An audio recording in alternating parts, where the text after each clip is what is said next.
Hello students, welcome to SPM classes. आज की video में आप लोग मूल राशियां कितने प्रकार की होती हैं और उन मूल राशियों की मात्रा क्या क्या है और उन मूल राशियों को हम मूल राशियों के मात्रकों को हम किस संकेतांक के द्वारा व्यक्त करते हैं, ये आप सीखेंगे। इसके बाद हमने बताया था आपको दो पूरक मात्रक भी होते हैं, दो पूरक राशियां भी होती हैं। वे दोनों पूरक राशियां कौन सी हैं ये हमने आपको इसके पहले के वीडियो में बता रखा था, लेकिन यहाँ फिर से उन दोनों पूरक राशियों के बारे में तथा उन दोनों पूरक राशियों के मात्रकों के बारे में और उन मात्रकों को हम किस संकेतांक के द्वारा व्यक्त करते हैं ये आपको बताया जाएगा। लेकिन इसके पहले हम आपको इसके आगे का जो कुछ भी है, जैसे मूल राशियां, व्युत्पन्न राशियां, भौतिक राशियां, मूल मात्रक, व्युत्पन्न मात्रक और मात्रकों की प्रणाली, ये सब कुछ आपको हम इसके पहले के वीडियो में बता चुके हैं। अगर आपने इसके पहले या इसके आगे का अभी कुछ नहीं पढ़ा है तो आप हमारे चैनल पर जाकर के पुराना वीडियो आप देख लीजिए, तभी आपको समझ में आएगा। हमने आपको सबसे पहले बताया था भौतिक राशियां क्या होती हैं, क्योंकि जो भी आपको हम बताने जा रहे हैं ये राशियां आती तो मूल राशियों की श्रेणी में है और ये पूरक राशियों की श्रेणी में आते हैं, लेकिन ये पूरी की पूरी राशियां भौतिक राशि की श्रेणी में भी आती हैं। और भौतिक राशि हम किसे कहते हैं ये आपको जानने के लिए आपको हमारा पहला वीडियो देखना ही पड़ेगा। भौतिक राशियों के बारे में हम लोग आपको बताया था, वे सभी राशियां जिनका संबंध किसी भौतिकीय परिघटना से हो, जो किसी संख्या के द्वारा व्यक्त की जा सके तथा प्रत्यक्ष या अप्रत्यक्ष रूप से मापी जा सके, भौतिक राशियां कहलाती हैं। उसके बाद हमने आपको भौतिक राशियां बताया था, फिर उसके बाद हमने आपको मूल राशियां बताया था। भौतिक राशियों में से कुछ ऐसी राशियां होती हैं जिनको हम किसी और राशि के पद में व्यक्त नहीं कर सकते। कहने का मतलब यह हुआ कि वो राशि ऐसी राशि होगी कि जिसे हम किसी और राशि के रूप में व्यक्त नहीं कर पाएंगे। जैसे मान लीजिए आपने दूरी ले लिया, तो दूरी को या आप लंबाई ही तो कहेंगे। अब वो लंबाई चाहे आप किलोमीटर लें, चाहे मीटर लें, चाहे सेंटीमीटर लें, लेकिन वो होगी क्या? दूरी। अब दूरी को आप दूरी के अलावा कुछ और नहीं कह सकते।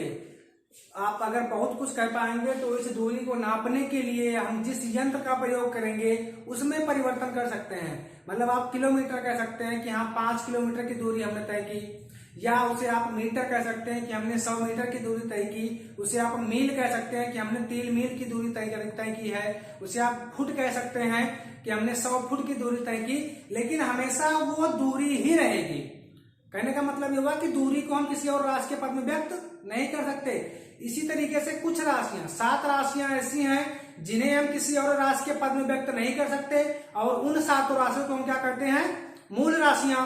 और मूल राशियों को मापने के लिए हम जिस यंत्र का प्रयोग करते हैं उस यंत्र को हम क्या कहते हैं?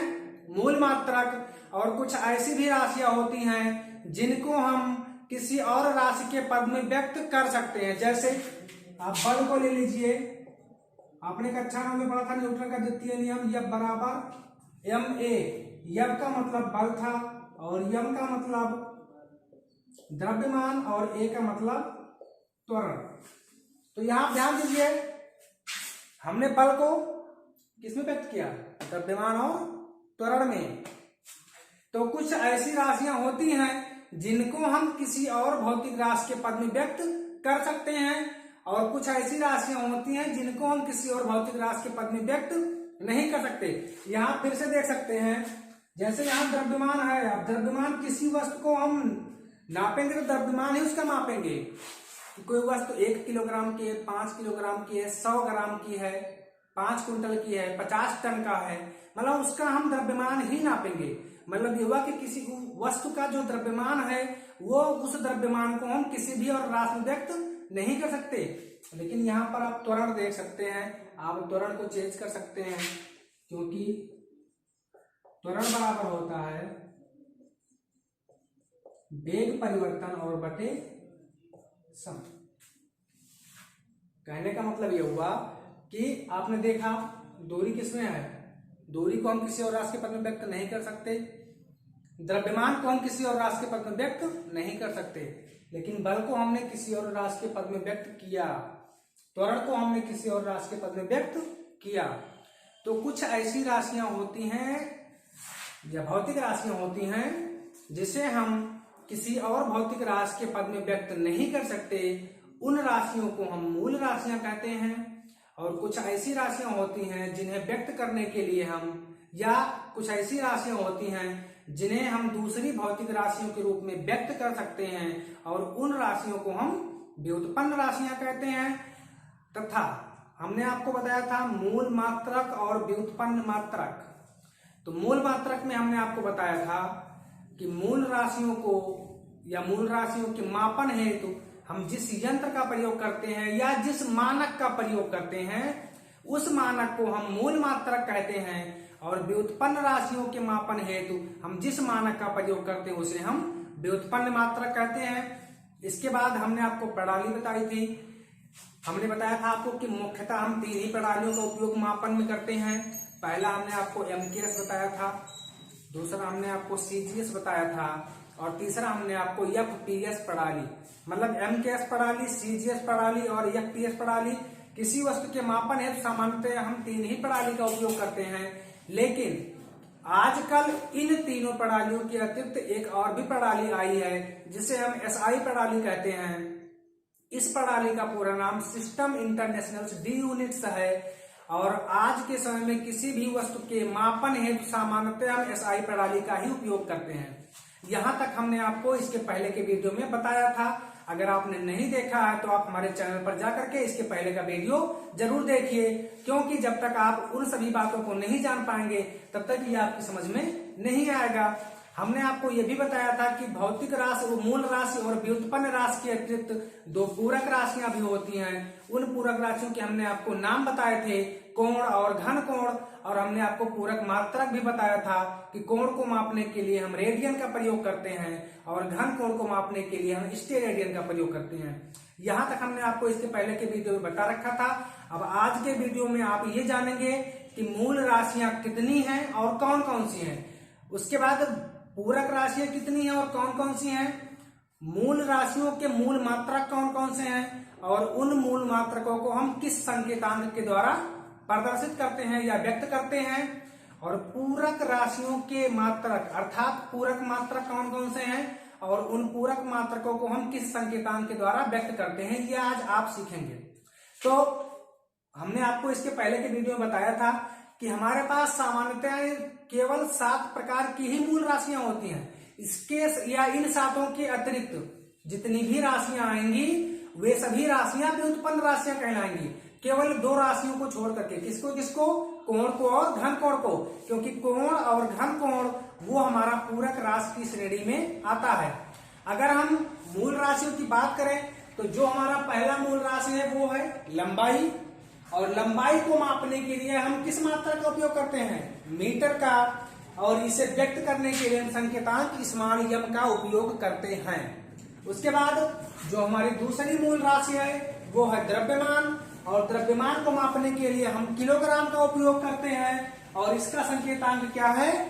kg। उसके बाद हमारा तीसरा है समय, और समय को मापने के लिए हम सेकंड का उपयोग करते हैं, और सेकंड का संकेतांक कैपिटल T है। उसके बाद जो हमारी चौथी मूल राशि है वो है वैद्युत धारा, और वैद्युत धारा को मापने के लिए हम एम्पियर का प्रयोग करते हैं, और एम्पियर को दर्शाने के लिए हम कैपिटल A का प्रयोग करते हैं।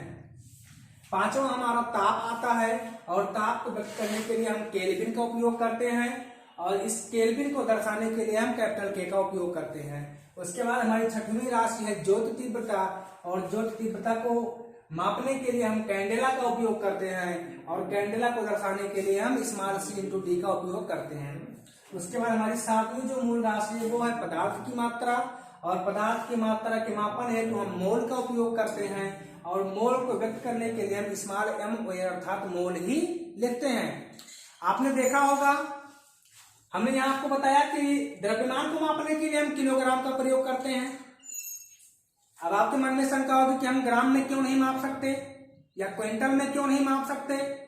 तो ये जो मात्रक लिखे हुए हैं metre, kilogram, second, ampere, kelvin, candela और मोल, ये 7 के 7 मूल मात्रक हमारे MKS प्रणाली के हैं। हमने आपको 3 प्रणालियां बताई थी, पहली MKS, दूसरी CGS और तीसरी FPS। तो अलग अलग प्रणालियों में इन भौतिक राशियों को या इन मूल राशियों को मापने के लिए हम मात्रकों के अलग अलग प्रणालियों का उपयोग करते हैं। प्रणालियां केवल प्रणाली बदलती हैं। जैसे यहाँ पर इसमें मीटर लिखा हुआ है, हमने किसको नापा है? लंबाई को। इसमें मीटर में हम चाहें तो लंबाई को, लंबाई का मतलब दूरी ही है, हम चाहें तो दूरी को किलोमीटर में माप सकते हैं, सेंटीमीटर में माप सकते हैं, मील में माप सकते हैं। तो ऐसा नहीं कि हमारा किलोमीटर के अलावा किलोमीटर गलत हो जाएगा, या मील गलत हो जाएगा, या फुट गलत हो जाएगा, या सेंटीमीटर गलत हो जाएगा, ऐसा कुछ भी नहीं है। अलग अलग प्रणालियों में इन मूल राशियों के मापन हेतु हम इन्हीं मात्रकों के छोटी या बड़े मापन या बड़े मानक जैसे आप 1 किलोमीटर में 1000 मीटर होता है, ये आपको पता है।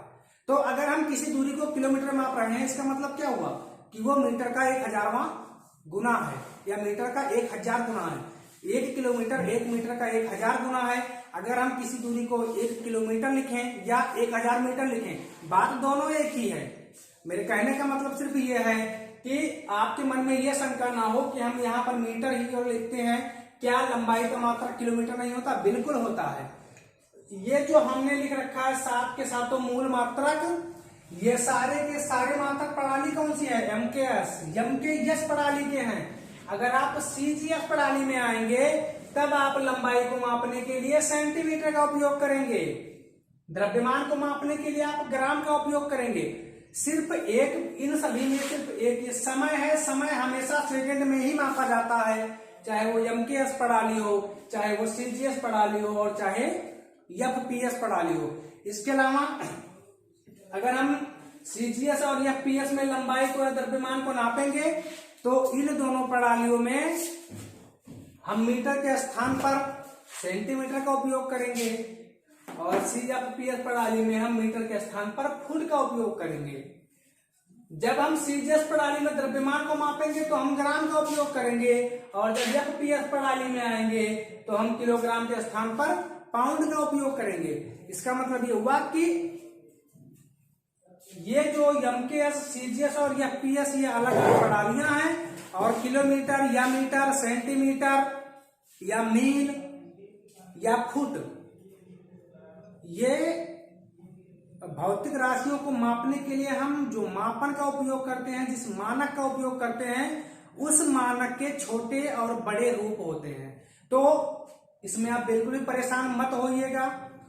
मीटर, किलोमीटर, सेंटीमीटर सारी बातें एक ही हैं, बस केवल प्रणाली का फर्क है। जब प्रणाली, हम किस प्रणाली में माप रहे हैं, वो प्रणाली कौन सी है, इस प्रणाली को ही हम लिखते हैं। यहाँ पर हमने MKS प्रणाली में लिखा है, चूंकि मूल राशियों के जो मूल मात्रक होते हैं वे सारे के सारे MKS प्रणाली में ही लिखे जाते हैं, इसीलिए हमने यहाँ पर लंबाई का मात्रक मीटर लिखा है। वरना लंबाई को या दूरी को आप किलोमीटर में माप सकते हैं और सेंटीमीटर में भी माप सकते हैं। इसके बाद हमारे पास 2 और पूरक राशियां बचती हैं। हमने आपको बताया था पूरक राशियां कोण और घन कोण। कोण को मापने के लिए हम किसका प्रयोग करते हैं? रेडियन का। और इस रेडियन को दर्शाने के लिए हम RAD तीनों इस्तेमाल में रहेंगे, इसका उपयोग पर संकेतांक का प्रयोग करते हैं। और दूसरा हमारा पूरक राशि था घन कोण, और घन कोण को मापने के लिए हम स्टेरेडियन का प्रयोग करते हैं, और स्टेरेडियन को दर्शाने के लिए हम स्मॉल S और स्मॉल r का उपयोग करते हैं। अगर इस पूरे वीडियो में आपको कहीं भी दिक्कत हो तो आप नीचे कमेंट कर सकते हैं, लेकिन हाँ, मैं फिर से आपसे कह रहा हूं कि इस वीडियो को देखते समय अगर आपने इसके पहले का वीडियो नहीं देखा है तो आप हमारे चैनल पर जाकर के इसके पहले का वीडियो जरूर देखें। धन्यवाद।